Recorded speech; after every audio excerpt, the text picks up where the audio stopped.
Dear students, ഇനി നമുക്ക് മാനേജ്മെൻറ്റിൻ്റെ first ചാപ്റ്ററിൽ മാനേജ്മെൻറ്റ് എന്നുള്ളൊരു ഏരിയയിൽ നമുക്ക് കവർ ചെയ്യാനുള്ള ഒരു പോർഷനും കൂടിയാണ് മാനേജ്മെൻറ്റ് ബൈ മോട്ടിവേഷൻ എന്ന് പറയുന്നത്. ഓക്കെ, അപ്പോൾ നമ്മൾ management by objectives, management by exception, അതുപോലെ തന്നെ വർക്കേഴ്സ് പാർട്ടിസിപ്പേഷൻ ഇൻ മാനേജ്മെൻറ്റ്, അങ്ങനെ ഒരുപാട് ടേമുകളെ പറ്റി ഡിസ്കസ് ചെയ്തു. ഇതൊക്കെ ഒരു മാനേജ്മെൻറ്റ് ഫിലോസഫിയാണ്, അല്ലെങ്കിൽ ഒരു സ്റ്റൈലാണ്, ഓർ മാനേജ്മെൻറ്റിൽ നമ്മൾ അഡോപ്റ്റ് ചെയ്യാൻ പറ്റുന്ന ടെക്നിക്കുകളൊക്കെയാണ്. ആൻഡ് മാനേജ്മെൻറ്റ് ബൈ മോട്ടിവേഷൻ എന്ന് പറയുന്നതും ഇതുപോലുള്ളൊരു ടെക്നിക്ക് തന്നെയാണ്. ആദ്യം നമുക്ക് മോട്ടിവേഷൻ എന്താണെന്ന് അറിയണം. ഓക്കെ, മോട്ടിവേഷൻ എന്നുള്ള ടേം നിങ്ങൾ ഒരുപാട് കേട്ടിട്ടുണ്ടായിരിക്കും. മോട്ടിവേഷൻ എന്ന് പറഞ്ഞു കഴിഞ്ഞാൽ ഒരു ഓർഗനൈസേഷനിലെ എംപ്ലോയീസിനെ അല്ലെങ്കിൽ പീപ്പിൾസിനെ ജോലി ചെയ്യിക്കാൻ വേണ്ടി പ്രേരിപ്പിക്കുന്നത്, അല്ലെങ്കിൽ അവരെ സ്റ്റിമുലേറ്റ് ചെയ്യുന്നതിനെയാണ് മോട്ടിവേഷൻ എന്ന് പറയുന്നത്. അത് ഡിഫറെൻറ്റ് ഫാക്ടേഴ്സ് ആയിരിക്കാം. അതായത് ചില ആളുകൾ ഓർഗനൈസേഷനിൽ വർക്ക് ചെയ്യുന്നത് ചിലപ്പോൾ അവരുടെ സ്റ്റാറ്റസിന് വേണ്ടിയിട്ടായിരിക്കാം, ചിലർ എന്തെങ്കിലും തരത്തിലുള്ള റെക്കഗ്നിഷൻ കിട്ടുന്നതിന് വേണ്ടിയിട്ടായിരിക്കാം. പിന്നെ ഒരു 90% ഓഫ് വർക്കേഴ്സും വർക്ക് ചെയ്യുന്നത് സാലറിക്ക് വേണ്ടിയിട്ടാണ്. അങ്ങനെ പലതരത്തിലുള്ള ആവശ്യങ്ങൾ നേടിയെടുക്കാൻ വേണ്ടിയിട്ടാണ് ഓർഗനൈസേഷനിൽ എംപ്ലോയീസ് പ്രവർത്തിക്കുന്നത്. അപ്പോൾ ഇത്തരത്തിലുള്ള ഓരോ ആവശ്യങ്ങൾ അവർക്കുണ്ടെങ്കിൽ ആ ആവശ്യങ്ങൾ വെച്ചുകൊണ്ട് തന്നെ അവരുടെ അത്തരത്തിലുള്ള ഡ്രൈവുകളേനെ, അതിനെയാണ് ഡ്രൈവുകൾ എന്ന് പറയുന്നത്. അപ്പോൾ ഇത്തരത്തിലുള്ള അവരുടെ ഡ്രൈവുകളേനെ സ്റ്റിമുലേറ്റ് ചെയ്യിപ്പിക്കുന്നതാണ് മോട്ടിവേഷൻ എന്ന് പറയുന്നത്. അവർക്ക് പിന്നിൽ നിന്നൊരു ഇത് കൊടുക്കാം, അതായത് ഒന്ന് അങ്ങനെ പ്രേരിപ്പിച്ച് വിടുക, അല്ലെങ്കിൽ ഒന്ന് നമ്മളെന്താ പറയുക, ഒന്ന് മുന്നോട്ട് പോകാനുള്ളൊരു വഴി തെളിച്ചു കൊടുക്കുക എന്നുള്ളതാണ് മോട്ടിവേഷൻ എന്നുള്ളൊരു ടേം കൊണ്ട് മെയിൻ ചെയ്യുന്നത്.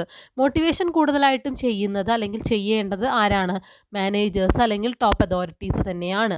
ഓക്കെ, അതായത് ഇപ്പോൾ ഒരു സൂപ്പർവൈസറോ അങ്ങനെയുള്ള വ്യക്തികളാണ് അവരുടെ സബോർഡിനേറ്റ്സിനെ എന്ത് ചെയ്യുക, മോട്ടിവേറ്റ് ചെയ്യേണ്ടത്. അപ്പോൾ അവർക്ക് ഏത് ഏരിയയിലാണോ ഇമ്പോർട്ടൻസ് ഉള്ളത് ആ ഏരിയ നോക്കി അവരെ അതിനനുസരിച്ച് മോട്ടിവേറ്റ് ചെയ്യിപ്പിക്കുക എന്നുള്ളതാണ്. അങ്ങനെ മോട്ടിവേറ്റ് ചെയ്യിക്കുന്നതിലൂടെ എന്താ ഗുണം? ഓർഗനൈസേഷൻ അവരുടെ വർക്കും അല്ലെങ്കിൽ പ്രൊഡക്ടിവിറ്റി, എഫിഷ്യൻസിയൊക്കെ ഇൻക്രീസ് ചെയ്യാൻ സാധിക്കും. അത് തന്നെയാണ് മാനേജ്മെൻറ്റ് ബൈ മോട്ടിവേഷൻ എന്നുള്ള ടേം കൊണ്ടും പറയുന്നത്. It is a process through which managers encourage employees to be productive and effective. മാനേജ്മെൻറ്റിലെ അതായത് ഒരു എംപ്ലോയീസിനെ, ഒരു ഓർഗനൈസേഷനിലെ എംപ്ലോയീസിനെ വർക്ക് ചെയ്യിപ്പിക്കാൻ വേണ്ടി പ്രേരിപ്പിക്കുന്നതിനെയാണ് മാനേജ്മെൻറ്റ് ബൈ മോട്ടിവേഷൻ എന്ന് പറയുന്നത്. Motivation by management or management by motivation is a process through which managers encourage employees to be productive and effective. അപ്പോൾ ഒരു ഓർഗനൈസേഷനിൽ അവിടുത്തെ എംപ്ലോയീസിനെ വർക്ക് ചെയ്യിപ്പിക്കേണ്ടത് മാനേജേഴ്സ് തന്നെയാണ്. അപ്പോൾ അത്തരത്തിലൊരു മാനേജിങ് ടെക്നിക്കാണ് ഏതെന്ന് പറയുന്നത്, മാനേജ്മെൻറ്റ് ബൈ മോട്ടിവേഷൻ എന്ന് പറയുന്നത്. അപ്പോൾ മാനേജേഴ്സ് എന്ത് ചെയ്യും? It's managers job to motivate employees to work their job well, and motivation techniques are used by management to achieve its goals and objectives. ഒരു ഓർഗനൈസേഷനിലെ ഗോളുകളും ഒബ്ജക്റ്റീവുകളൊക്കെ അറ്റൈൻ ചെയ്യാൻ വേണ്ടിയിട്ടാണ് ഇത്തരത്തിലുള്ള മോട്ടിവേഷൻ ടെക്നിക്കുകളെയൊക്കെ മാനേജ്മെൻറ്റ് അഡോപ്റ്റ് ചെയ്യുന്നത്. അപ്പോൾ എംപ്ലോയീസിനെ മോട്ടിവേറ്റ് ചെയ്യിപ്പിക്കുക, മാനേജേഴ്സ് ഒരു ഓർഗനൈസേഷനിലെ എംപ്ലോയീസിനെ വർക്ക് ചെയ്യിക്കുന്നതിന് വേണ്ടി മോട്ടിവേറ്റ് ചെയ്യിപ്പിക്കുന്നതിനെയാണ് എന്തെന്ന് പറയുന്നത്? മാനേജ്മെൻറ്റ് ബൈ മോട്ടിവേഷൻ എന്ന് പറയുന്നത്. ആൻഡ് ഇവിടെ മോട്ടിവേറ്റ് ചെയ്യിപ്പിക്കാൻ നമുക്ക് എങ്ങനെയൊക്കെ സാധിക്കുക? ഒന്നെങ്കിൽ എന്തെങ്കിലും തരത്തിലുള്ള ഇൻസെൻറ്റീവുകൾ കൊടുത്തിട്ടായിരിക്കാം, അല്ലെങ്കിൽ അവരെ ഫോഴ്സ് ചെയ്തിട്ടും ആവാം. ഓക്കെ, അപ്പോൾ പലതരത്തിൽ നമുക്ക് ഓർഗനൈസേഷനിലെ മാനേജേഴ്സിനെ എംപ്ലോയീസിനെ മോട്ടിവേറ്റ് ചെയ്യിപ്പിക്കാം.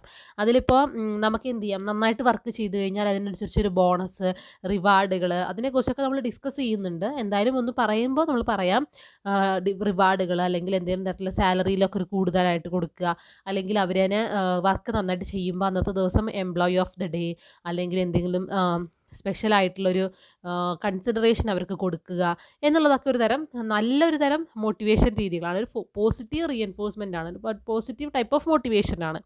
ആൻഡ് അതേപോലെ തന്നെ നെഗറ്റീവ് ടൈപ്പ് ഓഫ് മോട്ടിവേഷനുണ്ട്. മോട്ടിവേഷൻ ചെയ്യുന്നതിന് തന്നെ മറ്റൊരു തരത്തിൽ ചെയ്യാം. നമുക്ക് എന്ത് ചെയ്യാം, എംപ്ലോയീസിനെ വർക്ക് ചെയ്യിക്കാൻ വേണ്ടിയിട്ട് ഭീഷണിപ്പെടുത്താം, അവരെ ഭീഷണിപ്പെടുത്തി വർക്ക് ചെയ്യിപ്പിക്കാം.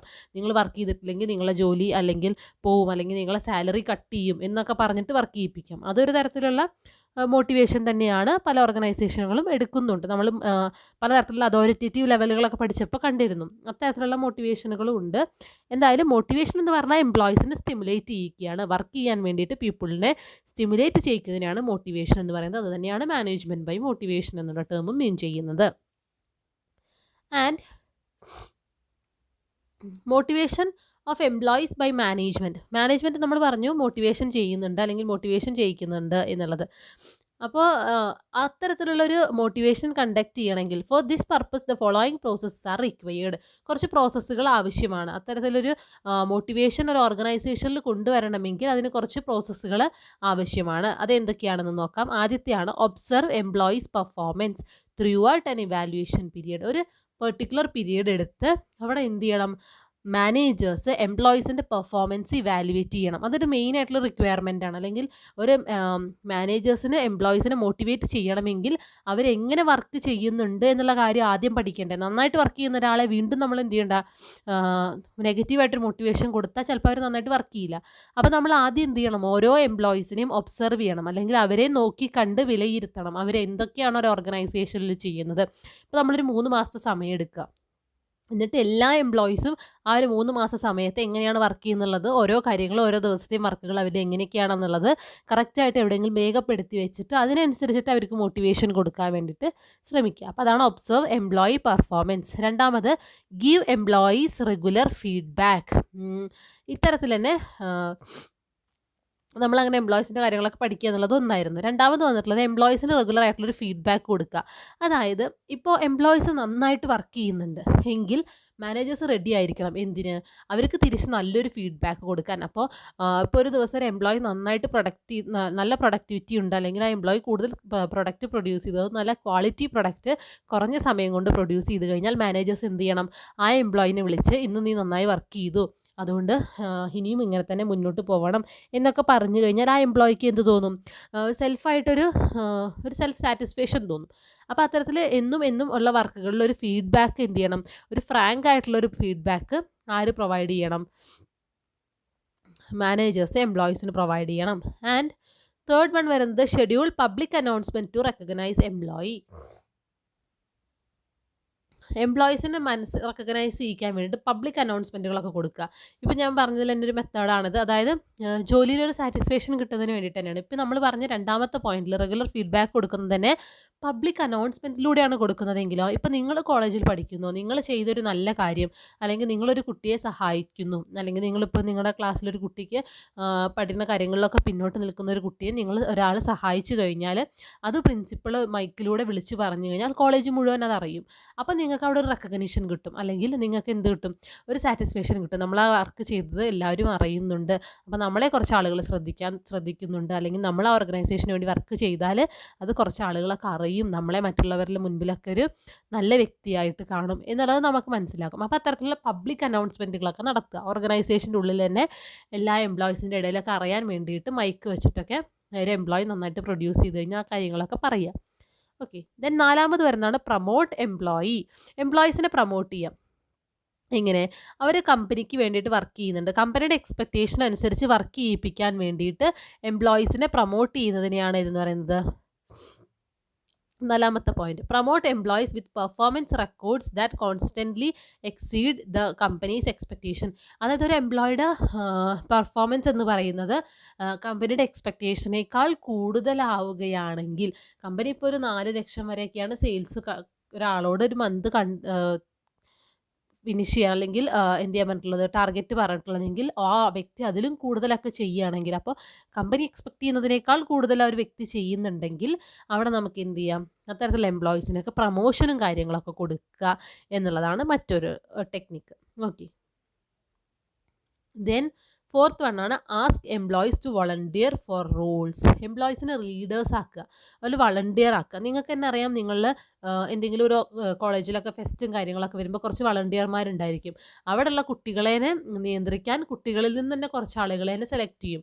അപ്പോൾ ആ വളണ്ടിയറായിട്ട് നിൽക്കുന്ന കുട്ടികൾക്ക് തോന്നും, നമുക്ക് അവരുടെ മറ്റുള്ള കുട്ടികളുടെ മുകളിലൊക്കെ ഒരു ചെറിയൊരു തരത്തിലുള്ള അധികാരമുണ്ട്, അല്ലെങ്കിൽ നമ്മൾ പറഞ്ഞാൽ അവർ കേൾക്കണം എന്നുള്ളതൊക്കെ തോന്നും. അതേപോലെ തന്നെ ഓർഗനൈസേഷനിലും അത്തരത്തിൽ എന്ത് ചെയ്യുക, എംപ്ലോയീസിനെ വളണ്ടിയേഴ്സ് ആയിട്ടൊക്കെ നിർത്തുക. അപ്പോൾ ask employees to volunteer for the roles at then demonstrate their capabilities. അവരുടെ കേപ്പബിലിറ്റീസ് അനുസരിച്ച്, അല്ലെങ്കിൽ അവരുടെ കഴിവുകൾ അനുസരിച്ചിട്ട് എംപ്ലോയീസിനെ വളണ്ടിയർ ആക്കുക എന്നുള്ളതാണ് മറ്റൊരു point. And the last one is collect employees opinion.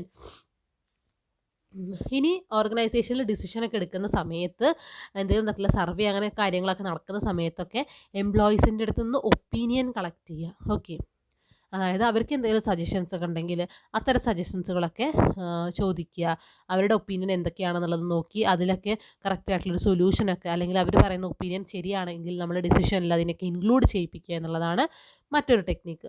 അപ്പോൾ ഇത്രയും കാര്യങ്ങളാണ് ഒരു വർക്കേഴ്സ് അല്ലെങ്കിൽ മാനേജ്മെൻറ്റ് ബൈ മോട്ടിവേഷൻ ഒരു ഓർഗനൈസേഷനിൽ കൊണ്ടുവരണമെങ്കിൽ ഇത്തരത്തിൽ അതിൻ്റെ ഒരു പർപ്പസ് എന്ന് പറയുന്നത് ഫുൾഫിൽ ചെയ്യണമെങ്കിൽ ഇത്രയും കാര്യങ്ങൾ അതിൽ ഇൻക്ലൂഡ് ചെയ്യണം എന്നുള്ളതാണ് പറയുന്നത്. ഓക്കെ, അതായത് എംപ്ലോയീസിന് എന്ത് ചെയ്യുക, അവരുടെ പെർഫോമൻസ് ഒക്കെ കറക്റ്റായിട്ട് ഒബ്സർവ് ചെയ്യുക, മാനേജേഴ്സ് ഒബ്സർവ് ചെയ്യണം.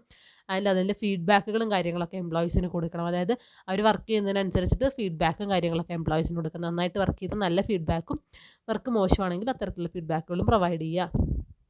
ദെൻ പബ്ലിക് അനൗൺസ്മെൻറ്റുകൾ വെക്കുക. അതായത് ഒരു എംപ്ലോയിനെ കുറച്ച് ആളുകൾക്കൊക്കെ പരിചയപ്പെടുത്തുക. അവർ നല്ല കാര്യങ്ങൾ ചെയ്തു കഴിഞ്ഞാൽ എംപ്ലോയീസിൻ്റെ ഇടയിൽ എല്ലാവരുടെ ഇടയിലും അറിയിക്കുക എന്നുള്ള പബ്ലിക് അനൗൺസ്മെൻറ്റ് നടത്തുക. പിന്നെ പ്രൊമോട്ട് എംപ്ലോയീസിനെ പ്രൊമോട്ട് ചെയ്യുക. അതായത് നല്ല കാര്യങ്ങളൊക്കെ ചെയ്യുമ്പോൾ അവർക്ക് അടുത്ത് നല്ലൊരു സ്റ്റാറ്റസിലൊരു പൊസിഷനൊക്കെ കൊടുക്കാം. അതുപോലെ തന്നെ എംപ്ലോയീസിനെ വളണ്ടിയറായിട്ട് നിർത്തുക. ആൻഡ് എംപ്ലോയീസിൻ്റെ ഒപ്പീനിയനൊക്കെ നമ്മൾ എന്തെങ്കിലും കാര്യങ്ങൾ അല്ലെങ്കിൽ സിറ്റുവേഷനൊക്കെ വരുമ്പോൾ ചോദിക്കുക. ഇത്രയും കാര്യങ്ങളാണ് അതിനുള്ള വേണ്ട റിക്വയർമെൻറ്റ്. ആൻഡ് നെക്സ്റ്റ് വരുന്നൊരു ഏരിയ, ഇങ്ങനെയൊക്കെയാണ് നമുക്ക് എംപ്ലോയിനെ മോട്ടിവേറ്റ് ചെയ്യിക്കാൻ പറ്റുക എന്നുള്ളതാണ്. മെത്തേഡ്സ് ഫോർ മോട്ടിവേറ്റിംഗ് ആണ്. ഓക്കെ, നമുക്ക് പലതരത്തിലുള്ള മെത്തേഡുകൾ മോട്ടിവേറ്റ് ചെയ്യിപ്പിക്കാൻ വേണ്ടി ഉപയോഗിക്കാം.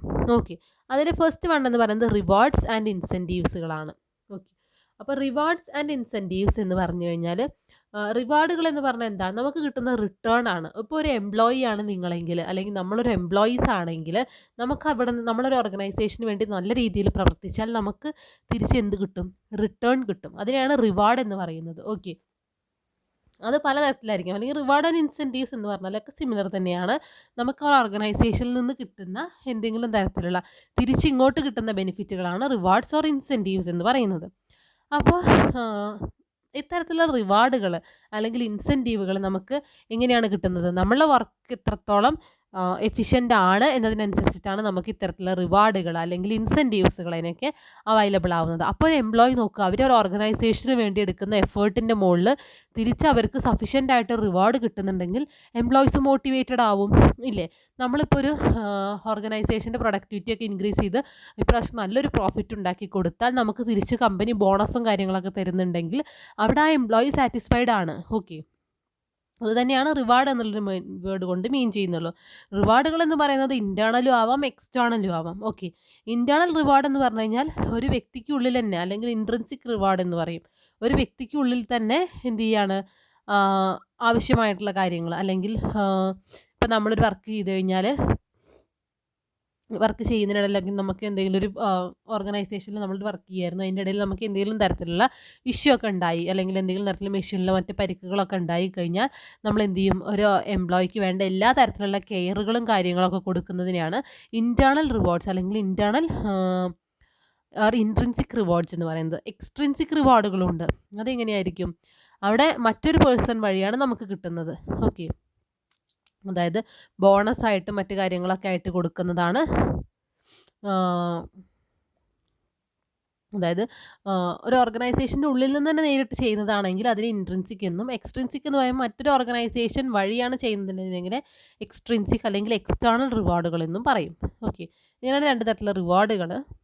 അതപ്പോൾ വലിയ ഇമ്പോർട്ടൻസ് കൊടുക്കണ്ട. എന്തായാലും റിവാർഡ്സ് എന്ന് പറഞ്ഞു കഴിഞ്ഞാൽ നമുക്ക് കിട്ടുന്ന തിരിച്ച് കിട്ടുന്ന റിട്ടേൺ ഓർ ബെനിഫിറ്റിനെയാണ് റിവാർഡ് എന്ന് പറയുന്നത്. നമ്മളൊരു ഓർഗനൈസേഷന് വേണ്ടി എന്തെങ്കിലും തരത്തിലുള്ള എഫേർട്ടുകൾ എടുക്കുമ്പോൾ അത് നമുക്ക് തിരിച്ച് കിട്ടുന്ന ബെനിഫിറ്റുകളാണ് റിവാർഡുകൾ. ഓക്കെ, ദെൻ ഇതിനകത്ത് റിവാർഡുകൾ നമ്മളെ സ്റ്റിമുലസിനെയൊക്കെ ആക്ടിവേറ്റ് ചെയ്യിക്കുന്നുണ്ട്. ആൻഡ് നമുക്ക് എന്ത് ചെയ്യാം, നമ്മളെ മോട്ടിവേഷണൽ ഡ്രൈവുകളെയൊക്കെ ആക്ടിവേറ്റ് ചെയ്യിപ്പിക്കുകയും നമ്മൾ ഓർഗനൈസേഷന് വേണ്ടി വർക്ക് ചെയ്യാൻ റെഡി ആവുകയും ചെയ്യുന്നു എന്നുള്ളതാണ് മറ്റൊരു പ്രത്യേകത. ആൻഡ് ഇതിൽ റിവാർഡ്സ് ഓർ ഇൻസെൻറ്റീവ്സുകളെ നമ്മൾ രണ്ട് തരത്തിൽ ക്ലാസിഫൈ ചെയ്യുന്നുണ്ട്. ഓക്കെ, എന്തൊക്കെയായിരിക്കും? The first one is monetary incentives and non-monetary incentives. Monetary incentives എന്ന് പറഞ്ഞാൽ എന്താണ്, നമുക്ക് പണമായിട്ട് മെഷർ ചെയ്യാൻ പറ്റുന്നത് ഓർ ഇൻ ടേംസ് ഓഫ് റുപ്പീസിൽ നമുക്ക് മെഷർ ചെയ്യാൻ പറ്റുന്ന തരത്തിലുള്ള റിവാർഡുകളെയാണ് മോണിറ്ററി ഇൻസെൻറ്റീവ്സ് എന്ന് പറയുന്നത്. These are the incentives which satisfy the subordinates by providing them rewards in terms of rupees. Money has been recognised as chief source of satisfying the needs of people. അതായത് നമുക്ക് സാലറിക്ക് പുറമെ ഒരു bonus ആയിട്ട് തരുന്നുണ്ടെങ്കിൽ അത്തരത്തിൽ എന്തെങ്കിലും ബെനിഫിറ്റുകൾ, അത്തരത്തിൽ മോണിറ്ററി ബെനിഫിറ്റുകൾ നമുക്ക് ഒരു കമ്പനി പ്രൊവൈഡ് ചെയ്യുന്നുണ്ടെങ്കിൽ അതിനെയാണ് മോണിറ്ററി ഇൻസെൻറ്റീവ്സ് എന്ന് പറയുന്നത്. ഇനി അതല്ലാതെ നോൺ ഫിനാൻഷ്യൽ ആയിട്ടുള്ള എന്തെങ്കിലും തരത്തിലുള്ള റിവാർഡുകളാണ് തരുന്നതെങ്കിൽ അതിനെ നമ്മൾ നോൺ മോണിറ്ററി ഇൻസെൻറ്റീവ്സ് എന്ന് പറയും. ഓക്കെ, അപ്പോൾ രണ്ട് തരത്തിലാണുള്ളത്, മോണിറ്ററി ഇൻസെൻറ്റീവ്സും നോൺ മോണിറ്ററി ഇൻസെൻറ്റീവ്സും. ബൈ മണി നമുക്ക് മെഷർ ചെയ്യാൻ പറ്റുന്നത് അല്ലെങ്കിൽ പണത്തിൻ്റെ മൂല്യമായിട്ട് നമുക്ക് തരുന്നതിനെ മോണിറ്ററി ഇൻസെൻറ്റീവ്സ് എന്ന് പറയും. ഇപ്പോൾ നമുക്ക് എക്സ്ട്രാ തരുന്ന ബോണസുകൾ അല്ലെങ്കിൽ കമ്മീഷൻ പോലുള്ള കാര്യങ്ങളൊക്കെ മോണിറ്ററി ഇൻസെൻറ്റീവുകളാണ്. ആൻഡ് നോൺ മോണിറ്ററി ഇൻസെൻറ്റീവുകളും ഉണ്ട്. അതിലെന്തായിരിക്കും, അവിടെ നമുക്ക് തരുന്നത് മറ്റെന്തെങ്കിലും തരത്തിലുള്ള ബെനിഫിറ്റുകൾ, അതായത് പണമായിട്ട് നമുക്ക് മെഷർ ചെയ്യാൻ പറ്റുന്നതല്ല, പക്ഷെ നമുക്ക് ജോലിയിൽ എന്തെങ്കിലും തരത്തിലുള്ള സെക്യൂരിറ്റി, അല്ലെങ്കിൽ നമുക്ക് ഒപ്പീനിയൻ പറയാനുള്ളൊരു അധികാരം, അല്ലെങ്കിൽ നമുക്ക് ഒരു പ്രമോഷൻ, എന്തായാലും ഒരു പൊസിഷനിൽ നിന്ന് ഇപ്പോൾ LD ക്ലർക്കിൽ നിന്ന് UD ക്ലർക്കായിട്ടുള്ളൊരു പ്രമോഷൻ, ഇതൊക്കെയാണ് നോൺ മോണിറ്ററി ഇൻസെൻറ്റീവ്സ് എന്ന് പറയുന്നത്. ഓക്കെ, അപ്പോൾ അത് രണ്ടും എന്താണെന്നൊരു ഡിഫറൻസ് മനസ്സിലായല്ലോ. ഇൻ മണി വാല്യൂയിലും അതുപോലെ തന്നെ ഇൻ സർവീസ് വാല്യൂയിലും നമുക്ക് എന്ത് ചെയ്യാൻ പറ്റും, ഇതിനെ മെഷർ ചെയ്യാൻ സാധിക്കും. അപ്പോൾ മോണിറ്ററി ഇൻസെൻറ്റീവ്സ് തരുന്നതിലൂടെ നമുക്ക് എന്താണ്, നമ്മളെ പണത്തിൻ്റെ ആവശ്യങ്ങൾ അവിടെ നിറവേറും. ഓക്കെ, സോഷ്യൽ ആൻഡ് സെക്യൂരിറ്റി നീഡുകളൊക്കെ അവിടെ നിറവേറാൻ സാധ്യത കുറവാണ്. പകരം നമുക്ക് എന്താണ്, നമ്മളെ മോണിറ്ററി ആയിട്ടുള്ള ആവശ്യങ്ങളാണ് നിറവേറുന്നത്. ഓക്കെ, അപ്പോൾ സൈക്കോളജിക്കലായിട്ട് ചിന്തിക്കും, അല്ലെങ്കിൽ ഒരു മെൻ്റലി സാറ്റിസ്ഫൈഡ് ആണെന്ന് ചിലപ്പോൾ പറയാൻ പറ്റില്ല. പക്ഷെ നോൺ മോണിറ്ററി ഇൻസെൻറ്റീവ്സുകളെ എന്ത് ചെയ്യാൻ പറ്റും, ഒരു എംപ്ലോയിനെ മേ ബി മെൻ്റലി സാറ്റിസ്ഫൈഡ് ആക്കാനും സാധിക്കും. ഓക്കെ, അവരുടെ സൈക്കോളജിക്കൽ നീഡുകളൊക്കെ സാറ്റിസ്ഫൈ ചെയ്യിക്കാൻ ഏറ്റവും ബെസ്റ്റ് എന്ന് പറയുന്നത് നോൺ മോണിറ്ററി ഇൻസെൻറ്റീവ്സുകളുമാണ്. ഓക്കെ, അപ്പോൾ ഇത്രയാണ് രണ്ട് മെയിൻ ആയിട്ടുള്ള financial and non financial incentives. ഇനി നോൺ ഫിനാൻഷ്യൽ അല്ലെങ്കിൽ നോൺ മോണിറ്ററി ഇൻസെൻറ്റീവ്സിൽ തന്നെ അഗെയിൻ 4 ടൈപ്പ് ഓഫ് ക്ലാസിഫിക്കേഷൻസ് പറയുന്നത്, അല്ലെങ്കിൽ 4 ടൈപ്പ് ഓഫ് ഇൻസെൻറ്റീവ്സുകളെ പറയുന്നുണ്ട്. എങ്ങനെയൊക്കെയാണ് നമുക്ക് നോൺ മോണിറ്ററി ഇൻസെൻറ്റീവ്സ് കൊടുക്കാൻ പറ്റുക? ഒന്ന്, സെക്യൂരിറ്റി ഓഫ് സർവീസ്. അവരുടെ ആ സർവീസിൽ അവർക്ക് സെക്യൂരിറ്റി കൊടുക്കാം. അതായത് അവർ നല്ല രീതിയിൽ വർക്ക് ചെയ്ത് കഴിഞ്ഞപ്പോൾ നമ്മൾ എന്ത് ചെയ്തു, അവർ ആ ജോലി സെക്യൂർഡ് ആക്കി കൊടുത്തു. അതായത് അവർ എടുക്കുന്ന എഫേർട്ടുകൾ ഓർഗനൈസേഷന് എഫക്റ്റീവ് ആണെങ്കിൽ അവരെന്ത് ചെയ്യേണ്ട, അവർക്ക് കൂടുതൽ മെൻ്റൽ ടെൻഷനും കാര്യങ്ങളൊക്കെ കൊടുക്കാതെ പകരം എന്ത് ചെയ്യുക, ഓർഗനൈസേഷന് വേണ്ടി നല്ല തരത്തിൽ വർക്ക് ചെയ്യിപ്പിക്കാനുള്ള കാര്യങ്ങളൊക്കെ ചെയ്യുക. ആൻഡ് അതുപോലെ തന്നെ നമ്മൾ ജോബിനെ സെക്യൂർഡ് ആക്കുകയാണ്. ഓക്കെ, അവർ ചെയ്യുന്ന ജോലികളിൽ ഒരു തരത്തിലുള്ള റിസ്കുകളും ഇല്ലാതാക്കുന്നതിനെയാണ് സെക്യൂരിറ്റി ഓഫ് സർവീസ് എന്ന് പറയുന്നത്. ദെൻ രണ്ടാമത് പ്രൈസ് ഓർ റെക്കഗ്നിഷൻ. നമ്മൾ ഓൾറെഡി പറഞ്ഞിരുന്നു, പബ്ലിക് അനൗൺസ്മെൻ്റ് ഒക്കെ നടത്തുക, അല്ലെങ്കിൽ നേരിട്ട് വിളിച്ചിട്ട് അവരെ അഭിനന്ദിക്കുക, അതൊക്കെയാണ് പ്രൈസ് ഓർ റെക്കഗ്നിഷൻ എന്ന് പറയുന്നത്. അപ്പോൾ അവിടെ നല്ല രീതിയിൽ വർക്ക് ചെയ്തൊരു എംപ്ലോയി ആണെങ്കിൽ അവരെന്നെ വിളിച്ച് വരുത്തിയിട്ട് എന്ത് ചെയ്യാണ്, അവരോട് പറയണം, നീ നല്ല രീതിയിൽ വർക്ക് ചെയ്തു, അതുകൊണ്ട് നിനക്ക് പെർഫോമർ ഓഫ് ദി ഡേ ആണ് എന്നൊക്കെ പറയാം. നേരിട്ട് ഒരു മാനേജർ എന്ത് ചെയ്യുക, ഏറ്റവും താഴെക്കടയിൽ കിടക്കുന്ന ഒരു എംപ്ലോയിയെ നേരിട്ട് വിളിച്ച് ഒരു അഭിനന്ദനം അറിയിക്കുന്നതൊക്കെ ആ എംപ്ലോയി സംബന്ധിച്ചിടത്തോളം നല്ലൊരു റെക്കഗ്നിഷൻ കിട്ടുക എന്നുള്ളതാണ്. ആൻഡ് ഇത് തന്നെ എങ്ങനെയും പറയാം, അനൗൺസ്മെൻ്റ് ആയിട്ട്, അല്ലെങ്കിൽ എല്ലാ എംപ്ലോയീസിനെയും വിളിച്ച് വരുത്തിയിട്ട് employee of the day, employee of the week, അല്ലെങ്കിൽ എംപ്ലോയി ഓഫ് ദി മന്ത് എന്നൊക്കെ പറഞ്ഞിട്ടുള്ള ഓരോ പരിപാടികളൊക്കെ കണ്ടക്ട് ചെയ്തിട്ട് ആളുകളെ റെക്കഗ്നൈസ് ചെയ്യാം. ഓക്കെ, അത്തരത്തിൽ ആളുകൾക്കൊരു കുറച്ച് ഗ്രൂപ്പ് ഓഫ് വ്യക്തികളിൽ നിന്ന് എന്ത് കൊടുക്കുകയാണ്, ഒരു മുൻതൂക്കം കൊടുക്കുന്നതിനാണ് റെക്കഗ്നിഷൻ എന്ന് പറയുന്നത്. ഓക്കെ, അപ്പോൾ അവരുടെ ഒരു എബിലിറ്റി അവിടെ ഇൻക്രീസ് ചെയ്യും. അവിടെ നമ്മൾ പണമായിട്ടല്ല കൊടുക്കുന്നത്, പകരം എന്താണ്, ഒരു അവാർഡ് പോലെയൊക്കെ കൊടുക്കുക, അല്ലെങ്കിൽ എന്തെങ്കിലും തരത്തിലുള്ള ഒരു പ്രശംസനീയമായിട്ടുള്ള 2 വാക്കുകൾ പറഞ്ഞാൽ മതി. ഓക്കെ, അതൊക്കെ ഒരു തരം നോൺ മോണിറ്ററി ഇൻസെൻറ്റീവാണ്. ആൻഡ് സജഷൻ സ്കീം നമ്മൾ പറഞ്ഞു, എന്ത് ചെയ്യുക, എംപ്ലോയീസ് അത്തരത്തിൽ നന്നായിട്ട് വർക്ക് ചെയ്യുന്ന എംപ്ലോയീസ് എന്തെങ്കിലും തരത്തിലുള്ള സജഷനുകൾ പറയുമ്പോൾ അവരുടെ സജഷൻസ് ഒക്കെ അംഗീകരിക്കുന്നതാണ് suggestion scheme. And next one is promotion opportunities. Okay, promotion opportunities പറഞ്ഞാൽ ഇത്തരത്തിലുള്ള എംപ്ലോയീസിന് നല്ല പ്രൊമോഷൻ അവരുടെ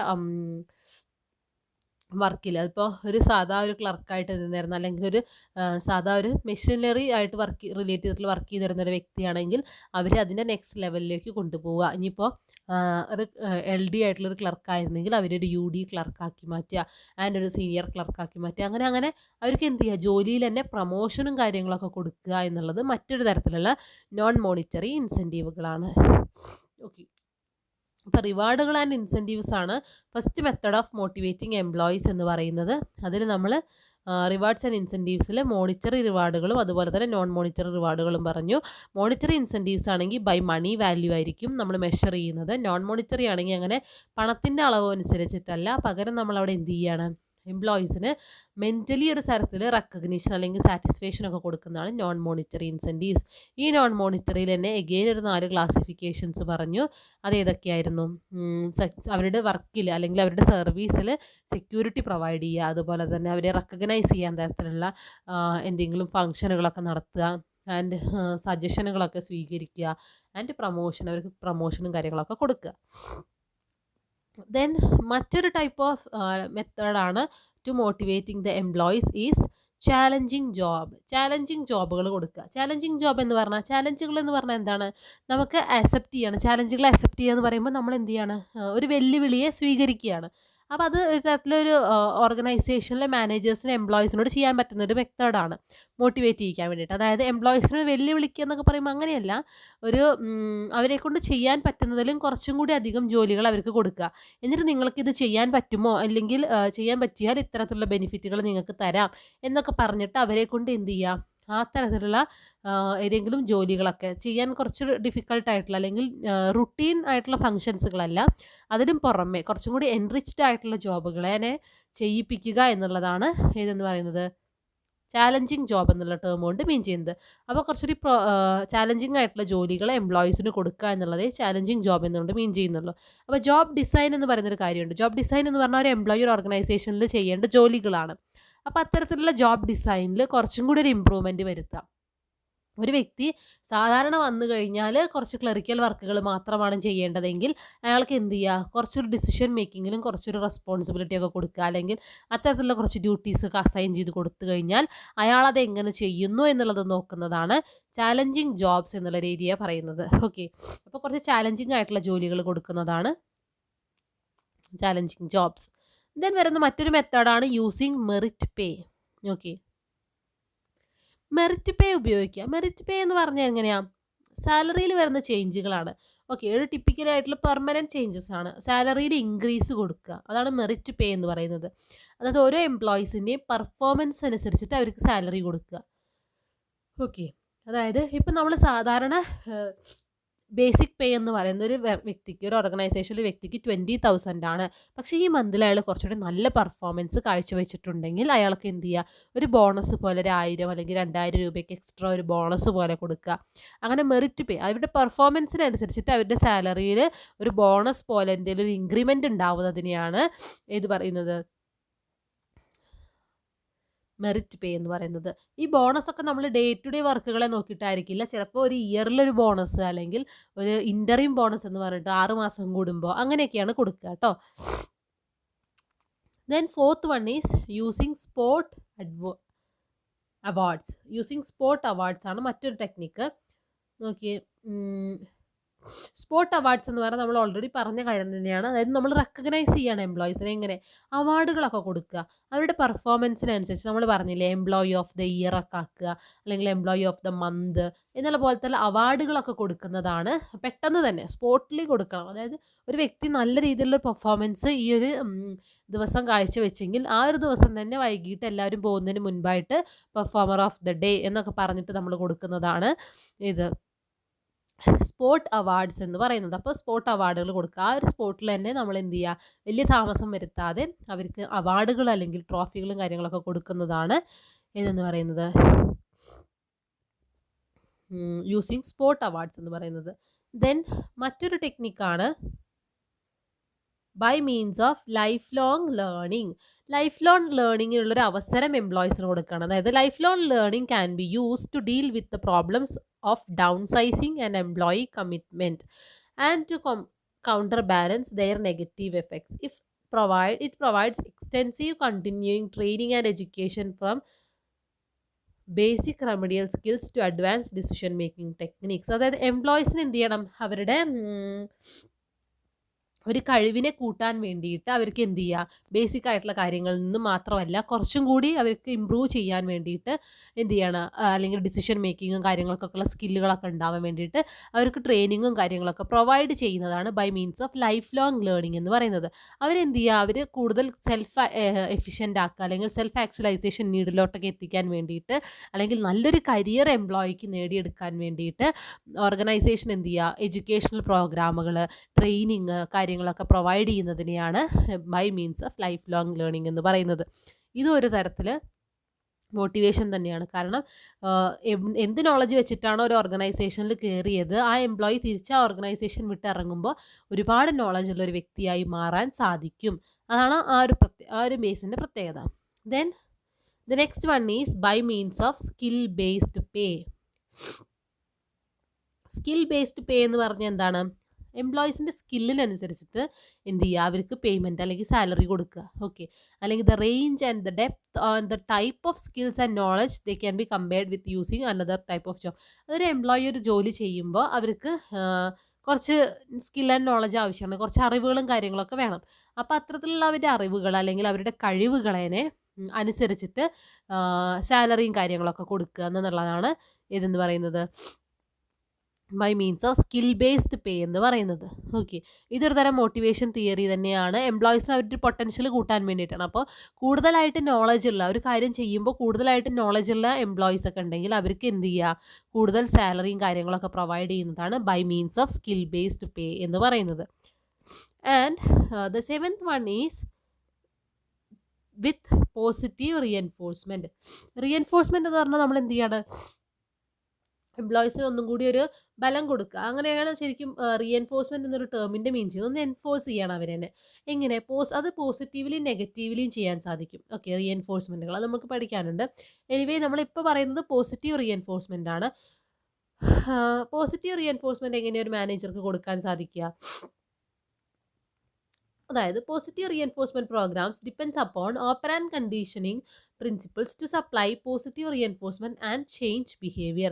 Management expert opine that it is better to focus improving desirable behaviors rather than lessing unwanted behavior. There were a variety of consequences including social consequences, intrinsic consequences and tangible consequences are in there. അപ്പോൾ positive reinforcement എന്ന് പറഞ്ഞു കഴിഞ്ഞാൽ എംപ്ലോയീസിന് മുകളിൽ തന്നെ ഒരു പോസിറ്റീവായിട്ടുള്ള രീതിയിൽ എംപ്ലോയീസിന് എന്ത് ചെയ്യാണ്, മുന്നോട്ട് കൊണ്ടുപോകുന്നതിനാണ് പോസിറ്റീവ് റീഎൻഫോഴ്സ്മെൻറ്റ് എന്ന് പറയുന്നത്. ഇതിലിപ്പോൾ എല്ലാം ഇൻക്ലൂഡഡ് ആയിരിക്കും. അതായത് നമ്മൾ എന്ത് ചെയ്യുക, ഒരു എംപ്ലോയി വർക്ക് ചെയ്ത് കഴിഞ്ഞാൽ നല്ല രീതിയിൽ അവർ തന്നെ അപ്രീഷിയേറ്റ് ചെയ്യിക്കുക. അതുപോലെ തന്നെ അവർക്ക് എന്തെങ്കിലും തരത്തിലുള്ള ബുദ്ധിമുട്ടുകൾ ഉണ്ടാകുമ്പോൾ അവരുടെ കൂടെ നിന്ന് പ്രവർത്തിക്കുക, അല്ലെങ്കിൽ എംപ്ലോയീസിന് എന്തെങ്കിലും തരത്തിലുള്ള ബെനിഫിറ്റുകളൊക്കെ പ്രൊവൈഡ് ചെയ്യുക. ഇതൊക്കെ പോസിറ്റീവ് റീഎൻഫോഴ്സ്മെൻറ്റിൽ ഇൻക്ലൂഡ് ചെയ്തിട്ടുള്ള പോയിന്റ് തന്നെയാണ്. അപ്പോൾ പോസിറ്റീവ് റീഎൻഫോഴ്സ്മെൻറ്റ് എന്ന് പറഞ്ഞു കഴിഞ്ഞാൽ മാനേജേഴ്സ് എന്ത് ചെയ്യുന്നു, എംപ്ലോയീസിനെ മുന്നോട്ട് നയിക്കാൻ വേണ്ടിയിട്ട് പോസിറ്റീവായിട്ടുള്ള രീതിയിലൂടെ അവരെ മുന്നോട്ട് നയിക്കുക. അല്ലെങ്കിൽ ഇപ്പോൾ എന്തെങ്കിലും തരത്തിലുള്ള പ്രൊമോഷൻ കൊടുക്കുന്ന ഒരു തരം പോസിറ്റീവ് റീഎൻഫോഴ്സ്മെൻ്റ് ആണ്. അപ്പോൾ പോസിറ്റീവ് റീഎൻഫോഴ്സ്മെൻറ്റിൽ ഈ ഒരു പോയിന്റുകളെല്ലാം വേണമെങ്കിൽ ഇൻക്ലൂഡ് ചെയ്യിപ്പിക്കാം നമുക്ക് ബൈ ജനറൽ മീനിങ്ങിൽ. ഓക്കെ, അതായത് എംപ്ലോയീസിന് എല്ലാ തരത്തിലുള്ള സപ്പോർട്ടും കാര്യങ്ങളും കൊടുക്കുക. പോസിറ്റീവ്ലി ആണ് കൊടുക്കുന്നതെങ്കിൽ അതിനെ പോസിറ്റീവ് റീഎൻഫോഴ്സ്മെൻറ്റ് എന്ന് പറയും. ശരിക്കും ഈ റീഎൻഫോഴ്സ്മെൻറ്റ് തിയറിയിൽ നെഗറ്റീവ് റീഎൻഫോഴ്സ്മെൻറ്റ് എന്ന് പറഞ്ഞു കഴിഞ്ഞാൽ ഡീമോട്ടിവേറ്റ് ചെയ്യണം എംപ്ലോയീസിനെ. അതായത് അവർ നല്ല രീതിയിൽ വർക്ക് ചെയ്യുന്ന എംപ്ലോയീസ് ആയിരിക്കും. അപ്പോൾ അവർ വർക്ക് ഇനിയും നന്നായി ചെയ്യാൻ വേണ്ടിയിട്ട് നമ്മൾ എന്ത് ചെയ്യും, അവർ ഡിമോട്ടിവേറ്റ് ചെയ്യും. അതെങ്ങനെയാണ്, ഇവർ ചെയ്യുന്ന വർക്ക് നന്നായിട്ട് ചെയ്ത് അവർ റെക്കഗ്നൈസ് ചെയ്യാതിരിക്കുക, അല്ലെങ്കിൽ അവരോട് ഇനിയും നന്നാക്കി ചെയ്യാൻ പറയുക. അതൊരു തരം നെഗറ്റീവ് റീഎൻഫോഴ്സ്മെൻ്റ് ആണ്. അപ്പോൾ അങ്ങനെ ചെയ്യാതെ പകരം നമ്മൾ എന്ത് ചെയ്യുക, പോസിറ്റീവ്ലി അവരെ അപ്രോച്ച് ചെയ്യുക. അവർക്ക് എന്തെങ്കിലും തരത്തിലുള്ള നീഡുകളൊക്കെ വരുമ്പോൾ പോസിറ്റീവായിട്ടുള്ള ഇൻഫർമേഷൻസ് കൊടുക്കുക, അല്ലെങ്കിൽ പോസിറ്റീവായിട്ടുള്ളൊരു മറുപടി നമ്മളും കൊടുക്കുമ്പോൾ അത് ബൈ മീൻസ് ഓഫ് പേയ്മെൻറ്റ് ആയിക്കോട്ടെ or by means of psychological satisfaction ആയിക്കോട്ടെ നമ്മൾ കൊടുക്കുന്നതിനെയാണ് പോസിറ്റീവ് റീഎൻഫോഴ്സ്മെൻറ്റ് എന്ന് പറയുന്നത്. Then the 8th one is use of empowerment. Empowerment means giving employees the authority, tools and information they need to do their jobs with greater economy as well as the self-confidence to perform new jobs effectively.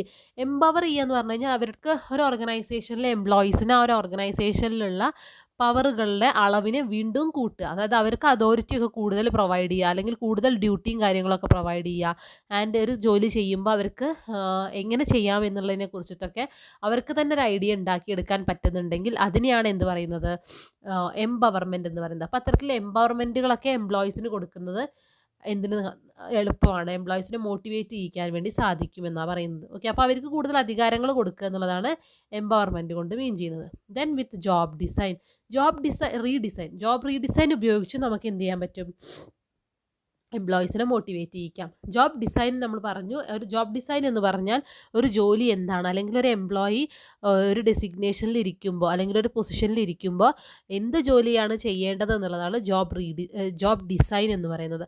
ആ ഡിസൈനിനെ ഒന്ന് മാറ്റി എഴുതുക. Okay, അതായത് എംപ്ലോയീസിന് എന്ത് ചെയ്യുക, കുറച്ചും കൂടി routine അല്ലാത്ത വർക്കുകൾ എന്തെങ്കിലുമൊക്കെ ഉണ്ടെങ്കിൽ, സ്പെഷ്യൽ വർക്കുകളൊക്കെ വരുമ്പോൾ അതൊക്കെ അവർക്ക് അസൈൻ ചെയ്ത് കൊടുക്കുക, അല്ലെങ്കിൽ ഒരു ജോബിനെ എൻറിച്ച് ചെയ്യുക. ഉള്ള പൊസിഷനിൽ നിന്ന് ഇപ്പോൾ ഒരു എംപ്ലോയി വന്നു കഴിഞ്ഞാൽ മെഷീനറി വർക്കുകൾ മാത്രമേ ചെയ്യേണ്ടെങ്കിൽ അയാൾക്ക് എന്ത് ചെയ്യുക, പ്രൊഡക്റ്റിൻ്റെ മാർക്കറ്റിങ്ങിൽ കുറച്ച് കാര്യങ്ങൾ ചെയ്യാൻ വേണ്ടി കൊടുക്കുക, അല്ലെങ്കിൽ പ്രൈസിങ്ങിൽ കുറച്ച് കാര്യങ്ങൾ ചെയ്യാൻ വേണ്ടി കൊടുക്കുക എന്നുള്ളതൊക്കെയാണ് ജോബ് റീഡിസൈനിൽ ചെയ്യേണ്ടത്. Okay, then by goal setting methods. Last വണ്ണാണ് ഗോൾ സെറ്റിംഗ് മെത്തേഡ്സ്. ഇവിടെ എന്തായിരിക്കും, എംപ്ലോയീസിന് ഒരു ഓർഗനൈസേഷനിൽ ഗോളുകളും കാര്യങ്ങളൊക്കെ സെറ്റ് ചെയ്യുമ്പോൾ എന്ത് ചെയ്യാം, ഇൻക്ലൂഡ് ചെയ്യാം. അവരെ എന്ത് ചെയ്യാം, അത്തരത്തിലുള്ള ഗോളുകളൊക്കെ അച്ചീവ് ചെയ്യിക്കാൻ വേണ്ടിയിട്ട് നമ്മൾ മോട്ടിവേറ്റ് ചെയ്യും. അപ്പം മോട്ടിവേറ്റ് ചെയ്യുമ്പോൾ ആ എംപ്ലോയീസിനെയും കൂടിയിട്ട് എന്ത് ചെയ്യണം, ആ ഒരു ജോബ് ഗോൾ സെറ്റ് ചെയ്യുമ്പോൾ അവരെ ഇൻക്ലൂഡ് ചെയ്യിപ്പിച്ച് കഴിഞ്ഞാൽ അവർക്ക് മനസ്സിലാവും എന്താണ് ആ ഓർഗനൈസേഷൻ്റെ ഗോള്, അല്ലെങ്കിൽ എങ്ങനെയാണ് അതിനെ മെഷർ ചെയ്യേണ്ടത് എന്നുള്ള കാര്യങ്ങളൊക്കെ അവർക്ക് കറക്റ്റായിട്ട് അറിയാൻ പറ്റും. കാരണം അവർ പാർട്ടിസിപ്പേറ്റ് ചെയ്യിക്കുന്നുണ്ട് ആ ഒരു ഡിസിഷൻ മേക്കിങ്ങിൽ, അല്ലെങ്കിൽ ആ ഒരു ഗോൾ സെറ്റിങ്ങിൽ. അപ്പോൾ അത്തരത്തിൽ ഗോൾ സെറ്റ് ചെയ്യുമ്പോൾ അവരും കൂടി ചേർന്നിട്ടാണ് സെറ്റ് ചെയ്യുന്നതെങ്കിൽ അവർക്കത് നേടിയെടുക്കാനും എളുപ്പമായിരിക്കും. അതാണ് ബൈ ഗോൾ സെറ്റിംഗ് മെത്തേഡ്സ് എന്നുള്ളൊരു ടേം കൊണ്ട് മീൻ ചെയ്യുന്നത്. അപ്പോൾ ഇതൊക്കെ ഡിഫറെൻ്റ് ആയിട്ടുള്ള എംപ്ലോയീസിനെ മോട്ടിവേറ്റ് ചെയ്യിക്കാനുള്ള ഡിഫറെൻറ്റ് ടെക്നിക്കുകളാണ്, അല്ലെങ്കിൽ ഡിഫറെൻറ്റ് മെത്തേഡുകളാണ്. ഇപ്പോൾ പണമായിട്ട് കൊടുക്കാം, പണമല്ലാത്ത രീതിയിൽ മറ്റ് പല രീതിയിൽ നമുക്ക് എന്ത് ചെയ്യാം, എംപ്ലോയീസിനെ മോട്ടിവേറ്റ് ചെയ്യിക്കാം. ആൻഡ് അവർ വർക്ക് ചെയ്യുന്നതിനനുസരിച്ച് അവർക്ക് കൂടുതൽ പേയ്മെൻറ്റ് കൊടുക്കാം. അതുപോലെ തന്നെ കുറച്ച് ചാലഞ്ചിങ് ആയിട്ടുള്ള ജോലികൾ അവർക്ക് കൊടുക്കാം, ഓർ സ്പോട്ട് അവാർഡുകൾ കൊടുക്കാം. പെട്ടെന്ന് തന്നെ അവർ നല്ലൊരു വർക്ക് ചെയ്ത് ആ ദിവസം തന്നെ അവരെ അതിനെ റെക്കഗ്നൈസ് ചെയ്യിക്കാം. പിന്നെ പുതിയതായിട്ട് എന്തെങ്കിലും കാര്യങ്ങളൊക്കെ പഠിക്കാൻ വേണ്ടി എപ്പോഴും ഒരു എഡ്യൂക്കേഷണൽ അല്ലെങ്കിൽ റീക്രിയേഷണൽ ഏരിയയൊക്കെ ഓർഗനൈസേഷന് ഡെവലപ്പ് ചെയ്യാം. ദെൻ സ്കിൽ ബേസ്ഡ് പേ നടത്താം. സ്കിൽ ബേസ്ഡ് പേ എന്ന് പറഞ്ഞാൽ എംപ്ലോയിയുടെ നോളജും സ്കില്ലും അനുസരിച്ചിട്ടൊക്കെ പേയ്മെൻറ്റ് കൊടുക്കാം. പോസിറ്റീവ്ലി റീഎൻഫോഴ്സ് ചെയ്യാം, അല്ലെങ്കിൽ പോസിറ്റീവായിട്ടൊരു മോട്ടിവേഷൻ കൊടുക്കാം. ആൻഡ് എംപവർ ചെയ്യാം, അവർക്ക് കൂടുതൽ അധികാരങ്ങൾ കൊടുക്കുക. ആൻഡ് ജോബ് റീഡിസൈൻ ചെയ്യുക, ഓൾറെഡി ഉള്ള ജോബ് ഡിസൈനിനെ മാറ്റി കുറച്ചും കൂടി വർക്കുകളൊക്കെ കൊടുത്ത് ജോബ് എൻറിച്ച്മെൻറ്റും കാര്യങ്ങളൊക്കെ നടത്താം. And by goal setting methods, എംപ്ലോയീസിന് ഗോൾ സെറ്റ് ചെയ്യുന്ന കാര്യങ്ങളിലൊക്കെ ഇൻക്ലൂഡ് ചെയ്യിപ്പിക്കുക. ഇതൊക്കെയാണ് methods for motivating employees. And the last and final slide in this chapter is merits and demerits of MBM. അപ്പോൾ നമ്മൾ MBM പഠിച്ചു, അതിൻ്റെ മെറിറ്റും ഡിമെറിറ്റും എന്താണെന്നുള്ളതും കൂടി ഒന്ന് കൂട്ടാം. ഓക്കെ, അത് നിങ്ങൾ ടെക്സ്റ്റ് ബുക്കിലില്ല, നിങ്ങൾ പക്ഷേ മനസ്സിലാക്കി വയ്ക്കുക. അവിടെ ഡിഫറെൻറ്റ് പോയിന്റുകളായിട്ട് പറയുന്ന ഫീച്ചേഴ്സിലൊക്കെ തന്നെ ഇൻക്ലൂഡ് ചെയ്ത് തന്നെയാണ് ഇത്. അപ്പോൾ അഡ്വാൻറ്റേജസ് ആൻഡ് ഡിസ്അഡ്വാൻറ്റേജസ്. ആദ്യം അഡ്വാൻറ്റേജസ് നോക്കാം.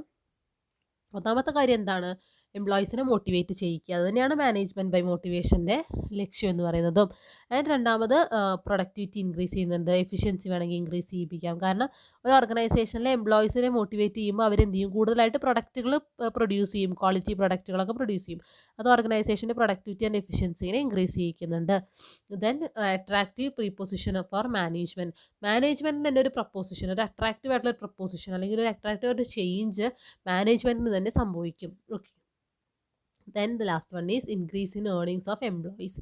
എംപ്ലോയീസിൻ്റെ ഏർണിങ്സും ഇൻക്രീസ് ചെയ്യും. കാരണം അവർക്ക് ബോണസ് ആയിട്ടൊക്കെ കിട്ടുകയാണ്. അതായത് മോണിറ്ററി ബെനിഫിറ്റുകളാണെങ്കിൽ അവർക്ക് ബോണസ് ഒക്കെ കിട്ടുമ്പോൾ അവരെന്ത് ചെയ്യും, അവരുടെ ഏർണിങ്സ് അല്ലെങ്കിൽ കൂടുതൽ കിട്ടാൻ, അല്ലെങ്കിൽ അവർക്ക് കൂടുതൽ റിവാർഡുകളും കാര്യങ്ങളൊക്കെ കിട്ടുന്നത് കൊണ്ട് അവരുടെ ഒരു ഏർണിങ്സും ലൈഫ് സ്റ്റൈലിലൊക്കെ ഒരു ഇൻക്രീസ് ഉണ്ടാവും.